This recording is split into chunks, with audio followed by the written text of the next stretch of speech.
дорогие наши друзья и гости! Здравствуйте! Друг другу говорить слово «здравствуйте» значит желать крепкого здоровья. Здравствуйте! Вас приветствует команда гимназии номер 1 города Ядрин. Будущее поколение! Друзья, мы живая газета. Мы вам расскажем про то и про это. Газета у нас живая, деловая и боевая. С девиза нашего начнем. Мы молоды, и нам преграды нипочем. Мы открываем нашу первую страницу «Едернейшим, самый едернейшим». İpek çiğ ilemli burunda, yedirili urnatma. Кулачный бег монашным сырва сказали Кать. Благо, кивенья, перемей или ребят. Чувашла, нормально чувашла, шепчет дорога, да, чувашла. Сасым пинчин еле, калым пушинчен. Янрен сыбайрын, ущин чывашла.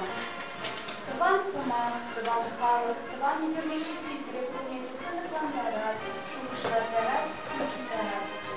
Шамрада и Бецелет, единый травничий, шашла дар хоста, ищите придорожащий замчинчин, колоса порастельна.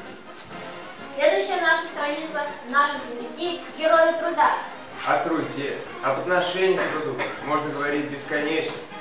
А воспитательной роли труда лучше всего скажет строки Твардовского. Из одного медаль за боль и медаль за труд. Медаль за труд получили два человека в нашем районе. Это Пономарев Валерьян Корнельевич и Волков Константин Васильевич. Детство и юность Валерьяна Корнельевича прошли в Ядрине. Он учился в Ядринском реальном училище, ныне наша гимназия.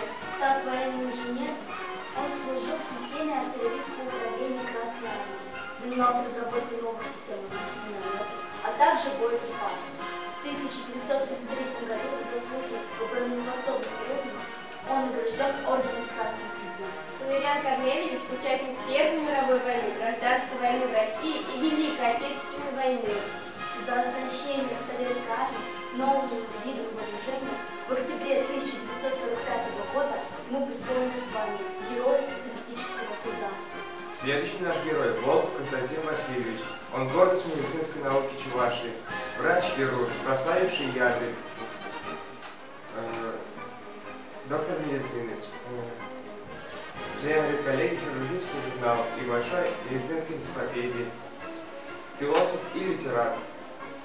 Меценат Талантов пригласил Константина Васильевича в Ядрин в связи со строительством специальной хирургической лечебницы. До конца жизни Волков жил и работал в Ядрине. Произвел более 20 тысяч хирургических и глазных операций. Притом почти в каждом случае добивался хорошей выживаемости от болезни. Он разработал свои методы лечения. Его высокие результаты врачебного труда принесли ему всесоюзную славу. В 1923 году Константину Волкову было присвоено почетное звание Героя труда Чувашской автономной республики. Мы выяснили, что в качестве подарка новая власть преподнесла личный автомобиль. Первый в Ядрине. Лечебница, построена талантами, присвоено имя доктора. И до сих пор районная больница и одна из улиц Ядрина носит его имя. Мы открываем нашу следующую страницу «Славные имена Ядрина». Многие древние авторы рассматривали труд как подвиг, как высокий долг человека. Трудовой подвиг совершили наши земляки. Мордвинов Николай Дмитриевич, народный артист СССР. Миронова Зоя Васильевна, чрезвычайный и полномочный посол страны.